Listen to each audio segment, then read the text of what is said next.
Burya iyo turangije secondaire cyangwa amashuri yisumbuye dusohoka dufite inyota yo gushaka amafaranga. Rero iyo ugeze hanze nta gushidikanya uhita uhura n'abatubuzi bitewe n'iyo nzara n'inyota ufite yo gushaka amafaranga, nibwo uzajya kuri WhatsApp ugasanga ngo dore business wakora nta gishoro ndetse utavunitse wibereye iwawe nta kibazo rwose ukoreshe telefone, abandi bakakubwira ngo fata iyi business rwose ushyiremo email, ushyiremo nimero ya telefone hanyuma uze kwishyura amafaranga aya ngaya. Iyo turangije secondaire ibyo nibyo tubona bikaducalenjinga bitewe n'uko dushaka amafaranga na twa tundi duke twari dufite tukadushora kugira ngo tubone inyungu z'umurengera. Rero wowe hari ikintu utajya umenya iyo urangije secondaire. Iyo urangije secondaire abatubuzi barakataje kuko iyo usoje bahita bakubona mu maso, bakubona bahita batangira kugutuburira. Hano nje kukugira inama y'ikintu ushobora gukora n'uburyo ki ushobora kubona business yize, watangiza amashuri, watangiza ubumenyi bwawe kugira ngo uze kubona inyungu koko. Hano mu Rwanda hari business zikora online, yego zirahari. Hari izizewe, hari izikora nta gishoro, hari n'izikora bisaba igishoro. Ariko hari ikintu ugomba kwikura mu mutwe. Menya yuko nta business n'imwe wakora nta gishoro, ntabwo ibaho kuko iyo udashoye umwanya wawe ushora mega kandi ugashora umuriro wa telefone.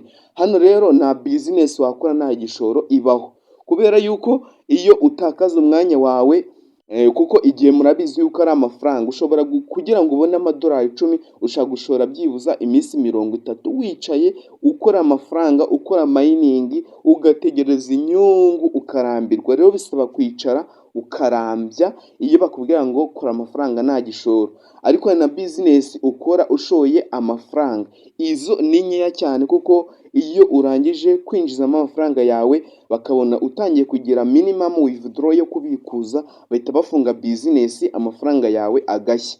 Ibi ndabikubwira yuko njye byambayeho kuko nashoye amafaranga ibihumbi bya mu 150 byose nayahombye mu minsi 3 nyashoye muri business online. Mu minsi 3 yonyine maze guhomba amafaranga 152 n'amafaranga 500, ndabyibuka ntago nabyibagirwa.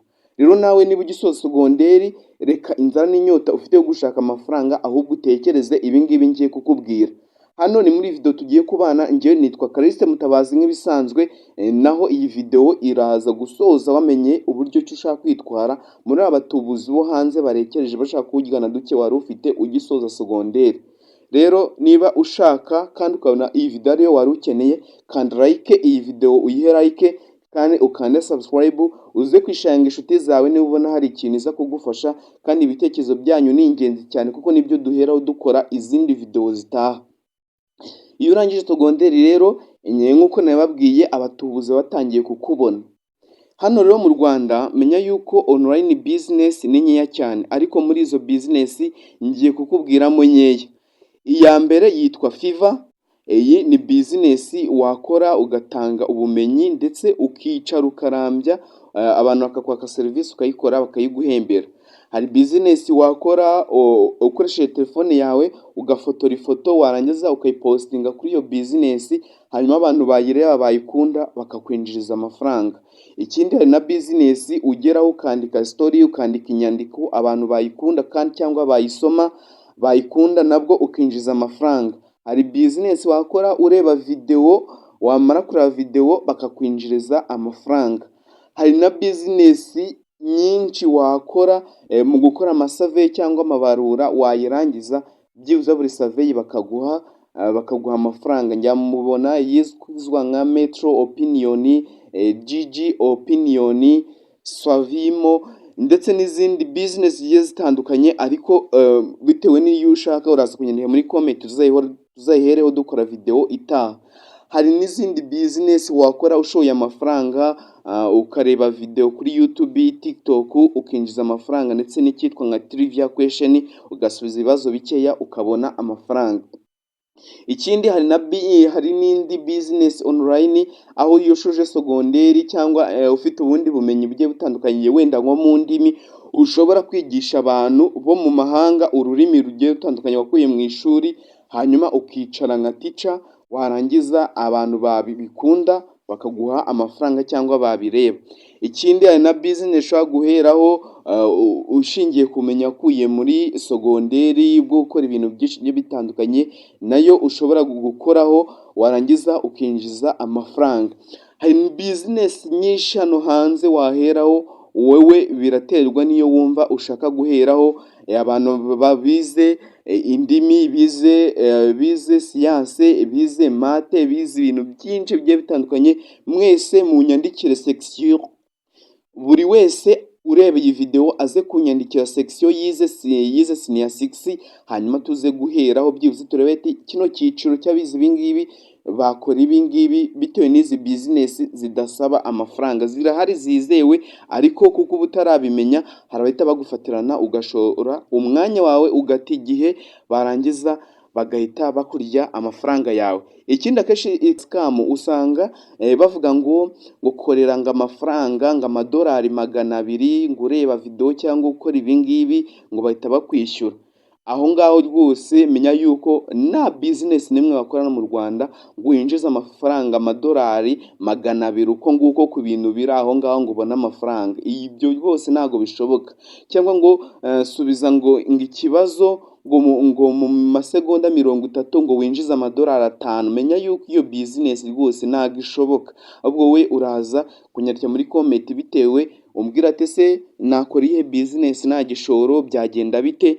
Hari n'abarangiza bagahita bafungura TikTok bazi yuko igiye kubahemba no bagategereza bagaheba cyane rwose, cyagafungura Instagram bagategereza amafaranga bagaheba. Ariko abanyabwenge wenda bakeya bafungura YouTube bagashyiraho content bigendeye ku byo bize muri sogonderi, hanyuma iyo content byibuza ikazababyarira umumaro mu minsi iri imbere kandi bakinjiza amafaranga mu buryo bwiza cyane.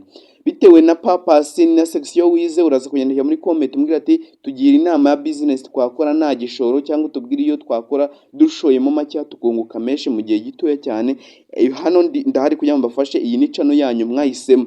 Abatubuzi rero tubirinde kubera ibitekerezo byabo bibi cyane, baza bakumvisha uburyo ki ushobora kubona inyungu z'umurengera. Izo business menya yuko zitabaho kandi ndabizi mwabyize sogonderi, scam business. Hano rero niba uri umunyeshuri wiga senior 3 ukaba wararangije amashuri yisumbuye, menya yuko aho uri igihe urimo ushobora kugiheraho ugakora ikintu byitwa creativity, ugahanga gashya aho ngaho bitewe n'ubumenyi ufite, ukaza gukora business kandi gakundwa aho ngaho iwanyu. Nge nize science, ushaka ko dukora isabune, amavuta, ndi hano kubikwigisha ku buntu. Hano n'ubumenyi dutanga ku banyeshuri kuri iki kizamini nta na rimwe bazabihomberamo. Ukihagera jya ukana subscribe uduhe ibitekerezo byanyu, kandi hano hari group ya WhatsApp ndaza kuyipininga muri comment kugira ngo ujye dusangira ibitekerezo ubone amakuru meza mu ba mbere. Ndaza kubaha link ya WhatsApp. Rero tudatinze kugira ngo iyi video itaza kurambirana, menya yuko abatubuzi bareze, abanyeshuri benshi barimo barahomba kubera yuko bari kurya amafaranga yabo. Ikindi kandi niba ushaka yuko twakwereka business yizewe wakora bitewe n'icyo ari cyo, umbwire nzazikorere urutonde hanyuma uhitemo business ikubereye. Reka tuze gura mu yindi video tureba ibitekerezo byanyu mwashyize muri comment, tubireheraho dukora iyindi video itaha. Nge ndiko Callixte Mutabazi, ndabakunda cyane. Reka tuze guhura mu kanya tureba ibitekerezo byanyu, naho ndabashimiye cyane. Video zo nakagaruka.